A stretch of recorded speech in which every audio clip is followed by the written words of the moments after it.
Yang sudah berangkat haji lagi. Yang sudah berangkat umroh lagi. Yang belum berangkat haji, berangkat umroh. Mudah-mudahan semuanya berangkat haji, berangkat umroh. Assalamualaikum warahmatullahi wabarakatuh.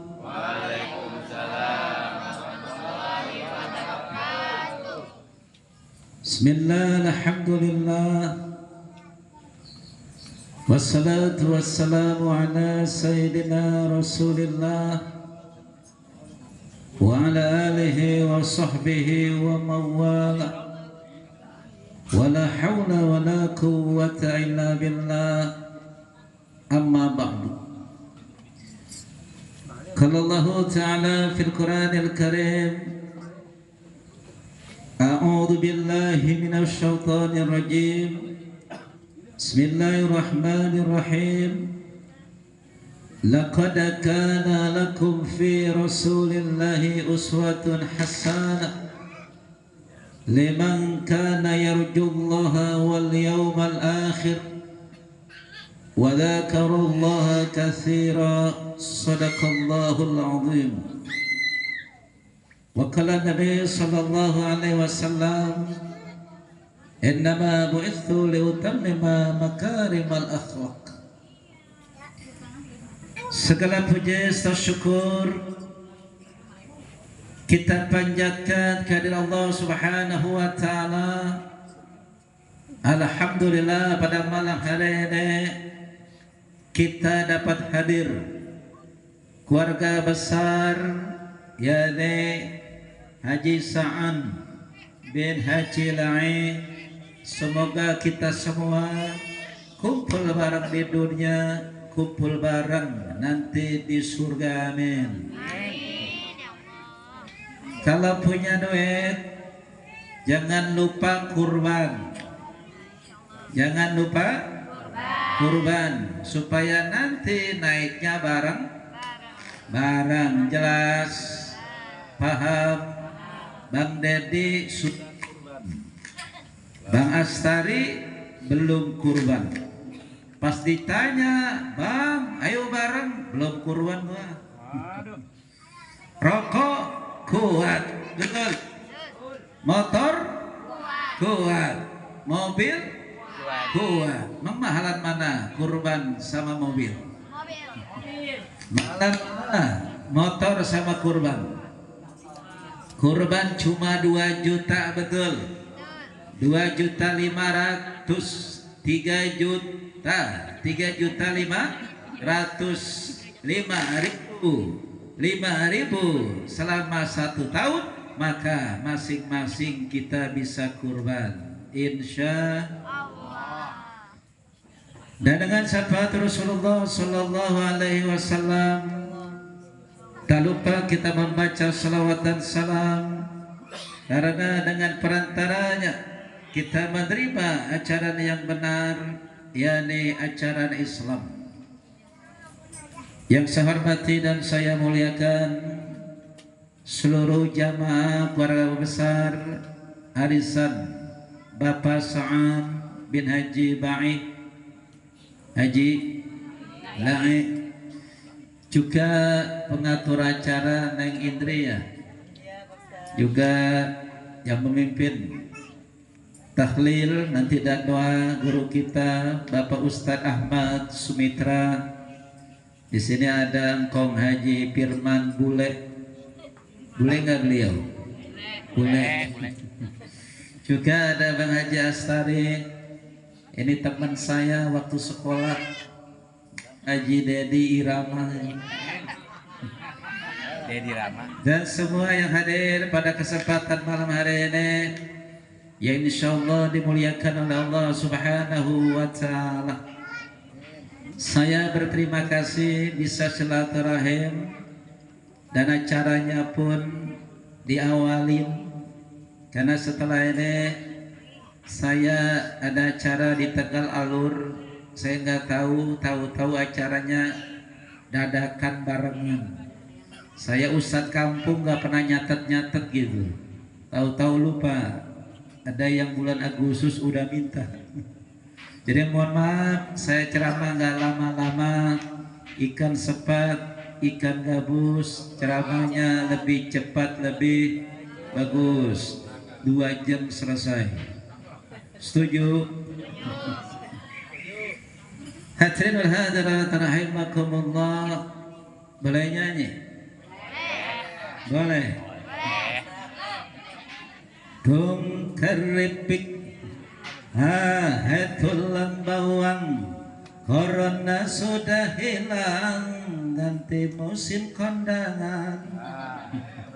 Benar.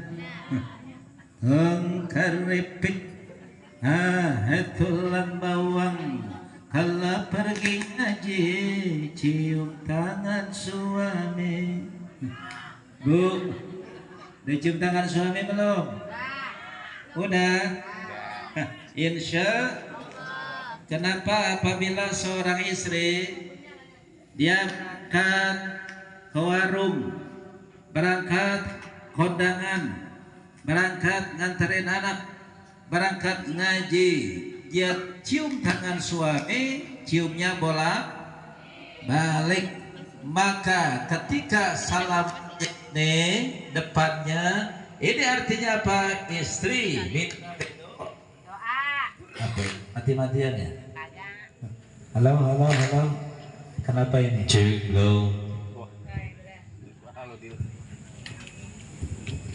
Ini artinya apa? Istri minta ridho suami. Saya tanya, istri punya dosa nggak sama suami? Nah, sementara kalau dicium lagi telapak tangannya, artinya apa? Seorang suami juga minta ridho istri. Artinya apa? Saling maaf, memaafkan, saling halal, menghalalkan. Banyak mana dosa suami sama dosa istrinya? Suami. Tapi di sini mah insyaallah suami-suami yang soleh, amin. Dan semua di sini adalah wanita, istri-istri yang soleha. Kata Nabi, ad-dunya mata, wa khairu mataiha al-mar'atu soleha. Tenda perhiasan, rumah perhiasan, emas perhiasan. Tapi sebaik-baik perhiasan di dunia adalah istri yang soleha. Boleh nyanyi bareng ya? Setiap keindahan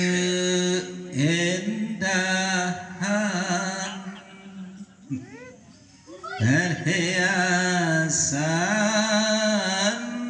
dunia tereng, hanya istri salehah perhiasan terindah. Udah segitu aja. Kapan ceramahnya? Udah jam berapa ya? Hadirin wal hadirat rahimakumullah. Nah, saya mau tanya dulu. Nabi lahir pada hari apa? Senin atau malam Senin. Jadi beliau lahir itu jam 4 subuh. Tanggal berapa? 12 atau malam 12. Bulan Rabiul Awal di kota Mekah, tahun Gajah atau 570 Masehi. Beliau wafat di kota Madinah.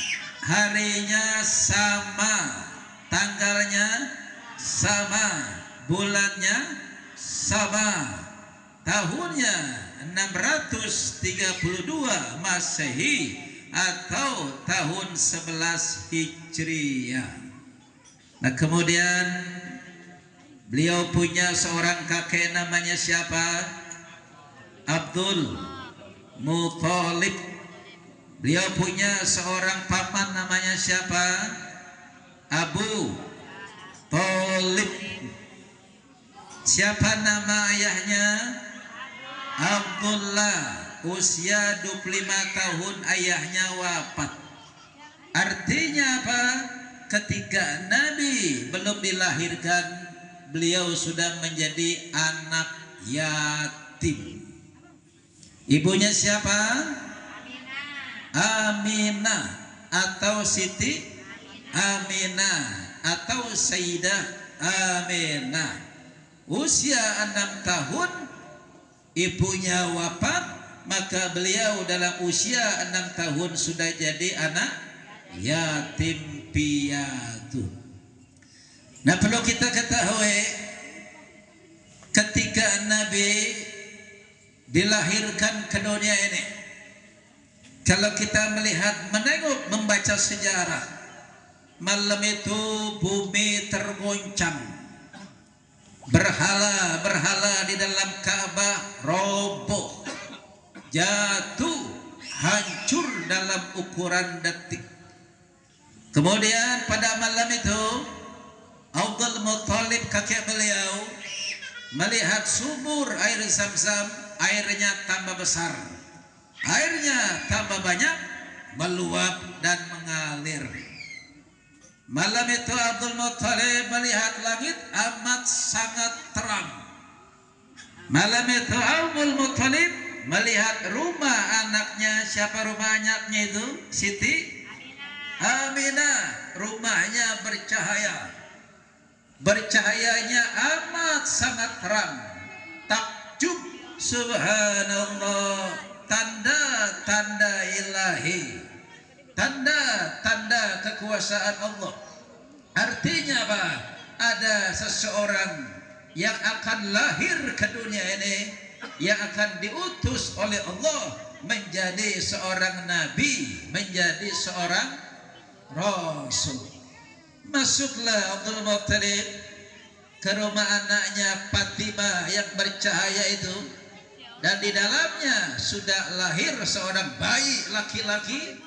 Lalu dibawalah bayi laki-laki itu ke Ka'bah.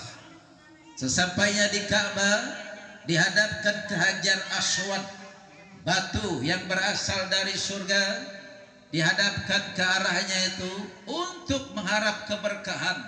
Setelah itu dinamailah bayi itu dengan nama Nabi Muhammad Rasulullah Sallallahu Alaihi Wasallam.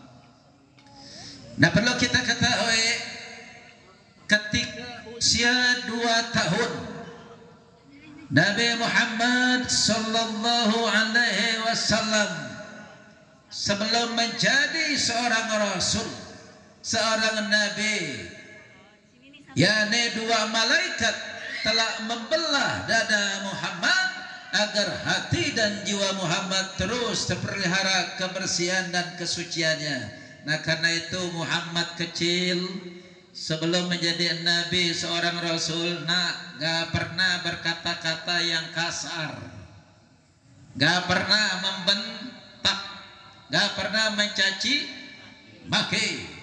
Matanya hanya untuk melihat yang baik, tangannya hanya untuk megang yang baik, telinganya hanya untuk mendengar yang baik, dan kakinya pun hanya untuk melangkah ke tempat yang baik. Ini Muhammad kecil.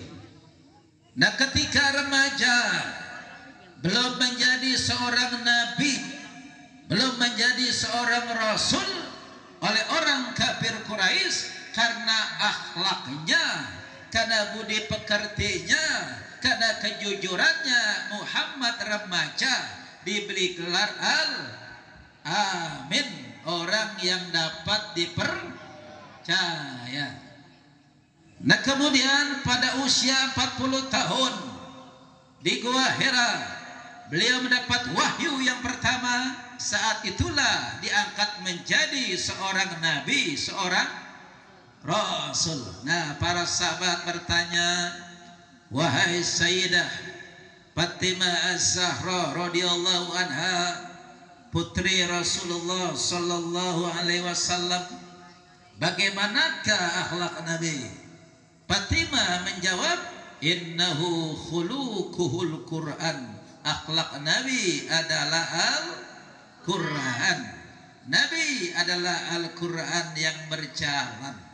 Dan ketinggian akhlak Nabi, keluhuran akhlak Nabi, keagungan akhlak Nabi, bukan hanya orang beriman yang memujinya, orang kafir Quraisy pun memuji akhlak Nabi. Bukan cuma manusia, malaikat pun memuji akhlak Nabi. Bukan hanya manusia, malaikat, Allah pun memuji akhlak Rasul. Sebagaimana Allah Subhanahu wa taala berfirman, wa innaka la'ala khuluqin azim. Sesungguhnya engkau Muhammad mempunyai budi pekerti yang agung, budi pekerti yang mulia. Kalau akhlak kalau karimah itu di bawah yang namanya yang maha agung. Nah, Muhammad ini diagungkan oleh yang maha agung, dimuliakan oleh yang maha mulia, yakni Allah Subhanahu wa ta'ala. Hadirin wal hadirat rahimakumullah. Nah, karena itu saya mau tanya dulu nih. Saya mau tanya, cinta sama Nabi? Cinta sama Nabi? Cinta? Alhamdulillah. Nah, kalau orang cinta itu apa yang pertama? Man ahabba syai'an katsira dzikruhu. Siapa orang yang mencintai sesuatu, mencintai seseorang, maka dia banyak menyebut nama orang yang dicintai. Betul. Artinya apa? Bukan hanya ucapan, bukan hanya di bibir, tapi dibuktikan dengan perbuatan. Betul. Ini namanya cinta. Nah, dari sini kalau kita cinta kepada Nabi artinya apa? Banyak-banyak membaca sholawat.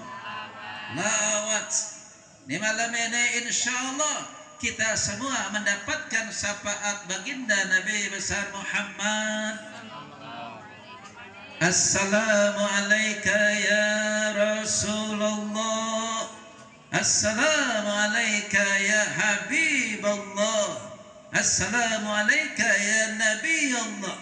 Assalamu alayka ya Safwatallah. Amin Allahumma amin. Banyak-banyak baca Kenapa banyak-banyak baca salawat?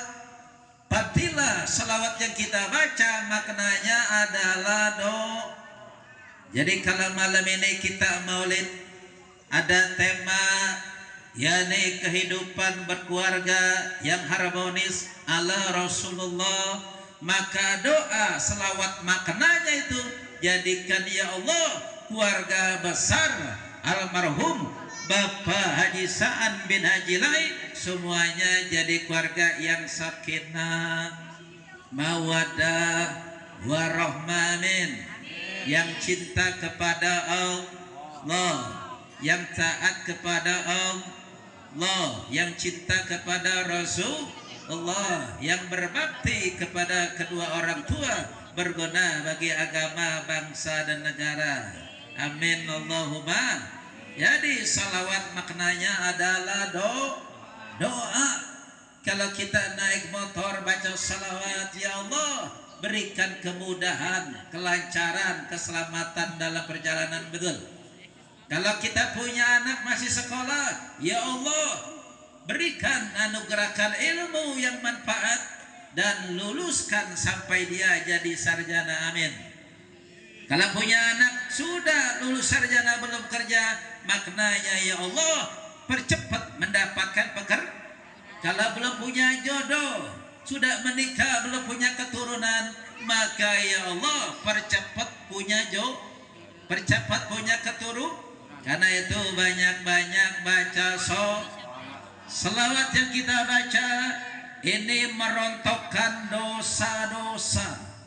Selawat yang kita baca, doa-doa kita dikabulkan oleh Allah Subhanahu. Saya mau tanya, orang kalau sholat nggak baca selawat, sholatnya diterima nggak? Betul.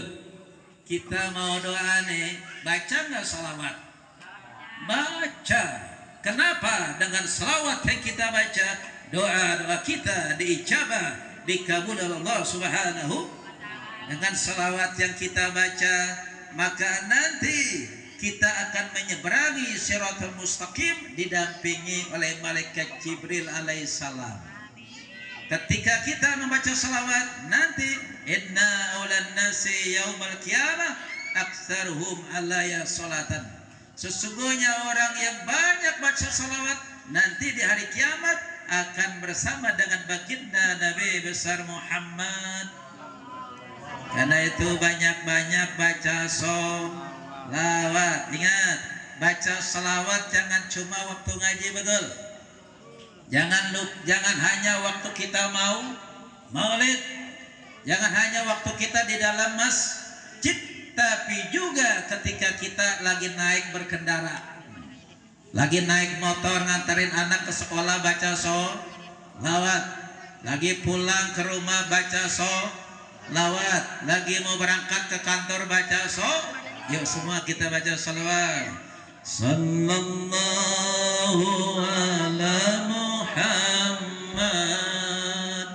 sallallahu alaihi wasallam, sallallahu ala Muhammad, sallallahu alaihi wasallam. Selanjutnya, ya Nabi,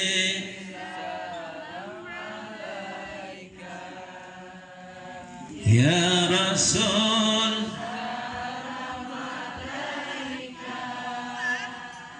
ya Habib, salam salawatullah alaika. Bu, kata Nabi, man ahabbani kana ma'i fil jannah. Barang siapa atau siapa orang yang cinta kepadaku, maka nanti akan bersamaku di surga. Amin Allahumma amin. Hadirin wal hadirat rahimakumullah. Nah, saya mau tanya dulu deh. Semuanya punya HP? Punya HP? Punya. Nah, saya tanya, jangan ada dusta di antara kita. Kalau bangun tidur, yang pertama kali dipegang HP apa Al-Quran? HP. Lebih lama mana baca HP sama baca Al-Quran? Lebih lama mana megang HP sama megang Al-Quran? Kalau sedang sakaratul maut udah mati, mau dibacain HP apa Al-Quran? Ayo pilih mana? Ngaji sampai mati atau ngaji sampai bisa? Anak muda, pilih mana? Ngaji sampai mati atau ngaji sampai bisa? Ngaji sampai mati, betul. Jangan hidupnya nggak pernah ngaji, udah mati pengen dihajiin. Kalau udah mati baru dihajiin. Jangan ngaji sampai kenapa ada orang ngaji udah bisa berhenti? Betul. Ayo pilih mana, ngaji apa dihajiin? Baca apa dibacain? Tahlilan apa ditahlilin? Azan apa diazanin? Berangkat sendiri ke Darul Ulum apa dianterin?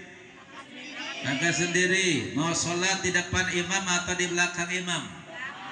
Nggak mau di depan imam. Hadirin hadirat rahimakumullah. Nah, kenapa ini perlu saya sampaikan? Tadi Nabi lahirnya tanggal berapa? 12. Tanggalnya 12. Wafatnya juga tanggal 12. Berarti ada 12 pokok yang disampaikan ajaran Nabi Muhammad Sallallahu Alaihi Wasallam. Apa itu? Yang pertama rukun iman. Rukun iman ada berapa? 6. Satu, beriman kepada. 2, beriman. Ketiga, kitabnya. Keempat, rasulnya. Kelima, hari kiamat. Yang keenam, qada dan qadar. Alhamdulillah. Berarti agamanya 100 ini. Nah, ini yang pertama, rukun iman ada 6. Yang kedua, rukun Islam ada berapa itu? 1 sya, 2 so, 3 pu, 4 sa, 5 ha. Udah berapa semua? 11. Tadi semuanya ada berapa? 12. Yang terakhir adalah ihsan. Jadi 6, 5, 1. Apa itu ihsan? Anta budallaha ka'annaka tara, fa illam takun tara fa innahu yara. Bahwasanya engkau beribadah seolah-olah seakan-akan engkau bisa melihat Allah. Seandainya tidak bisa demikian melihat Allah, maka Allah yang melihat kita. Jelas? Nah, kalau sholat kita udah ihsan, kira-kira enak nggak sholat pakai kaos partai? Betul. Kenapa ada betul. Kita ihsan dalam sholat, masa iya Senin kulhu, Selasa kulhu, Rabu kulhu, Kamis kulhu, Jumat kulhu, Sabtu kulhu, Minggu. Kenapa ihsan malu kepada Allah Subhanahu?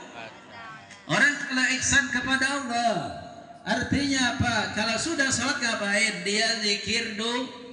Betul. Setelah dia zikir ngapain? Dia berdoa. Bukan Allahumma lantas jalan. Kenapa? Ihsan malu kepada Allah Subhanahu.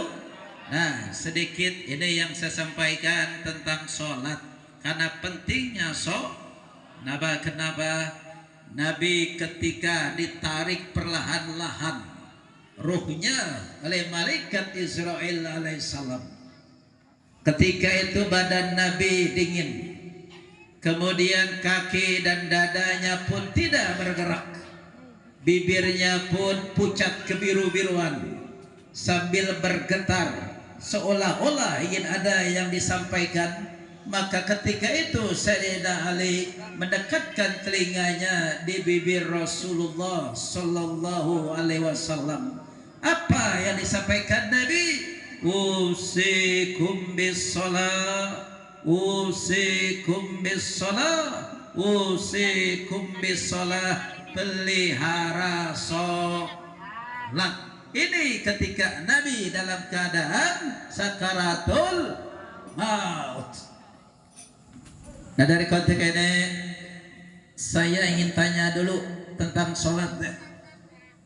Kalau ada rumah tetangga terbakar, orang tuanya berada di ruang tamu, yang terbakarnya dapurnya, anaknya sedang tertidur di kamar tidur, api itu semakin membesar, kira-kira tuh anaknya dibangunin nggak?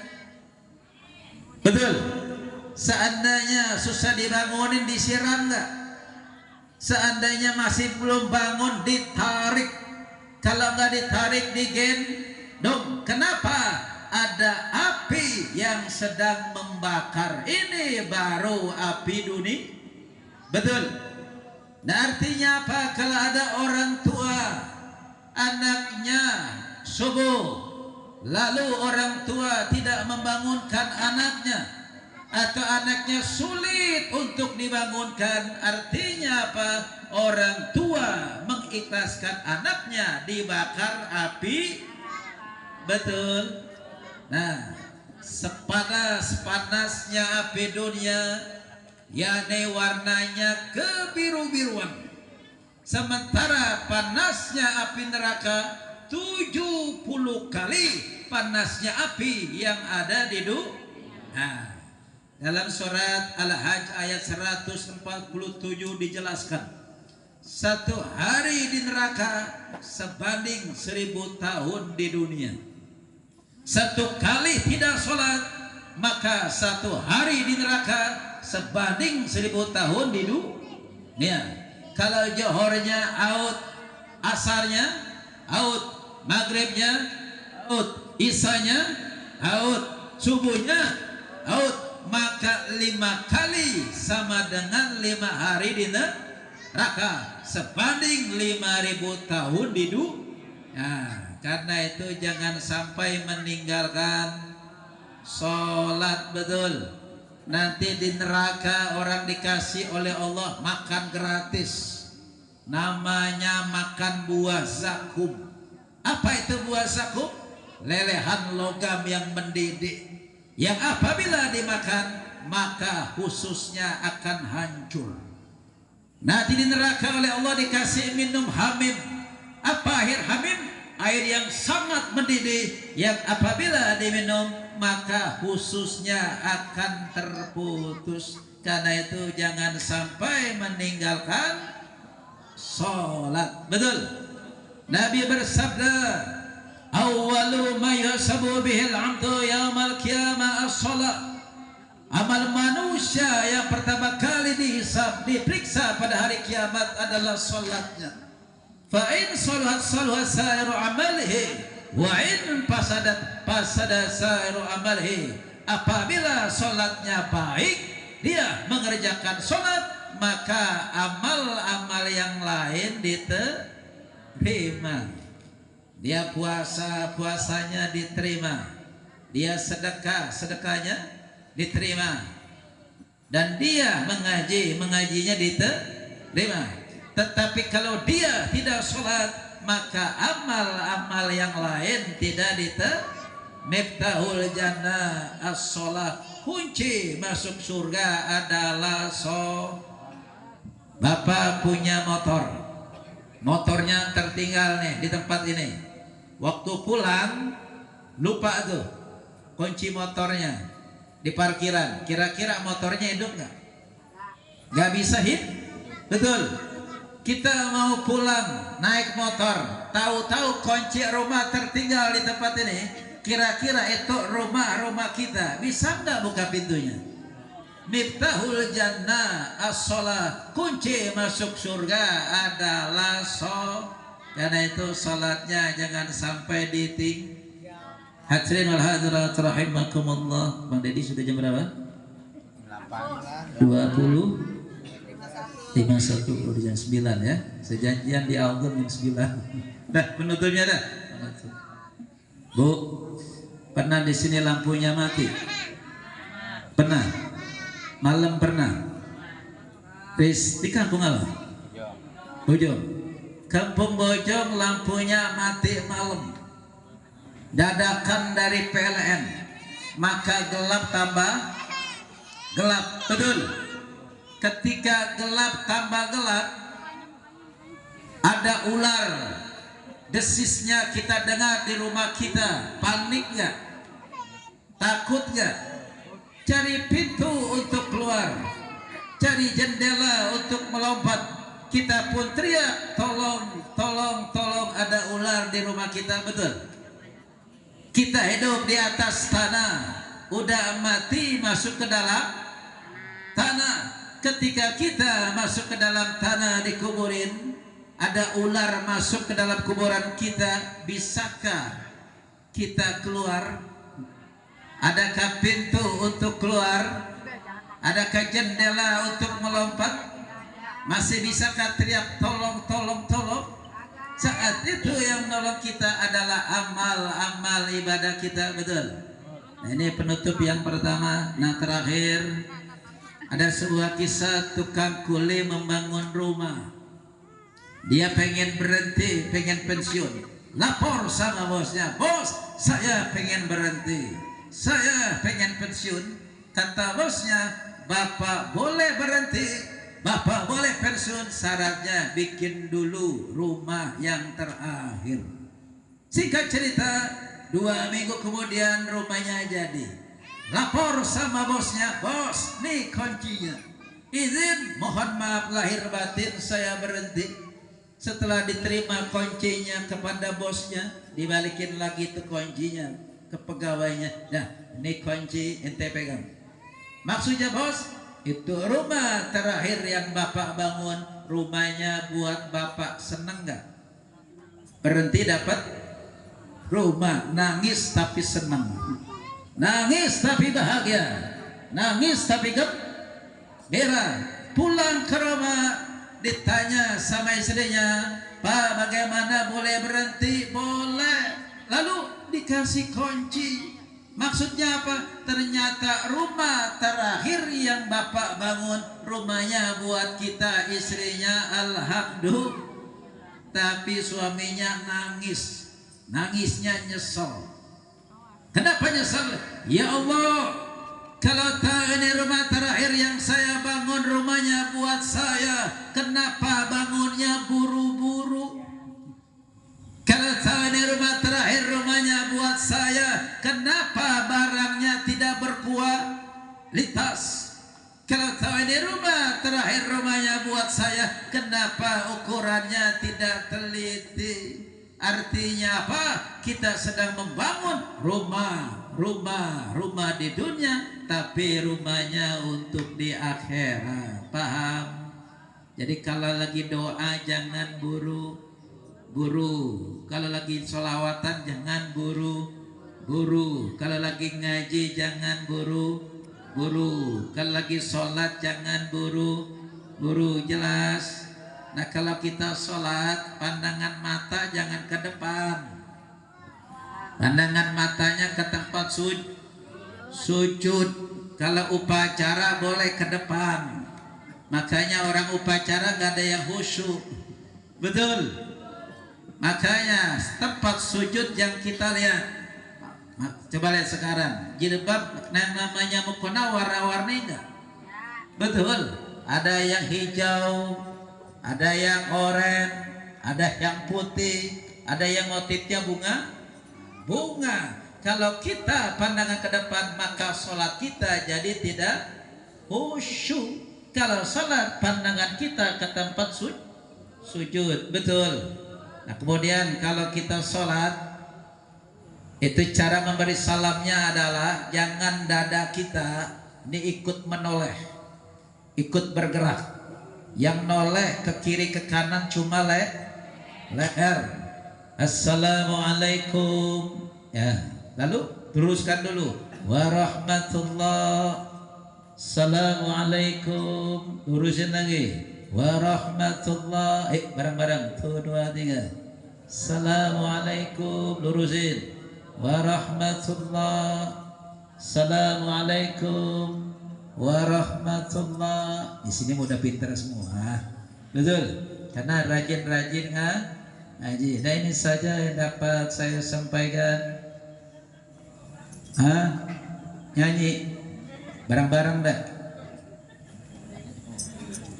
Dulu aku suka padamu, dulu aku memang suka.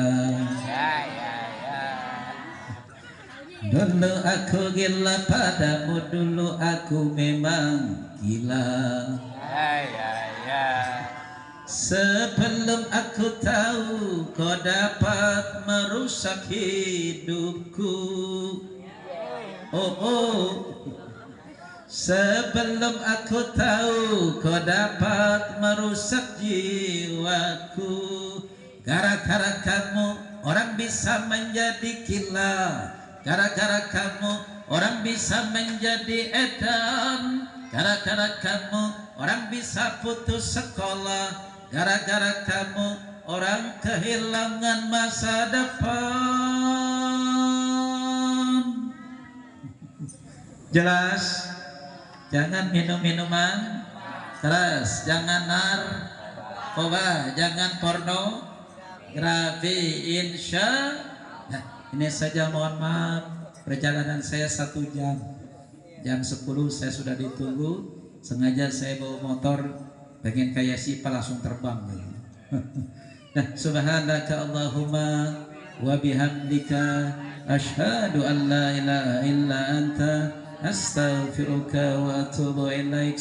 Billahi taufiq wal hidayah. Assalamualaikum warahmatullahi wabarakatuh.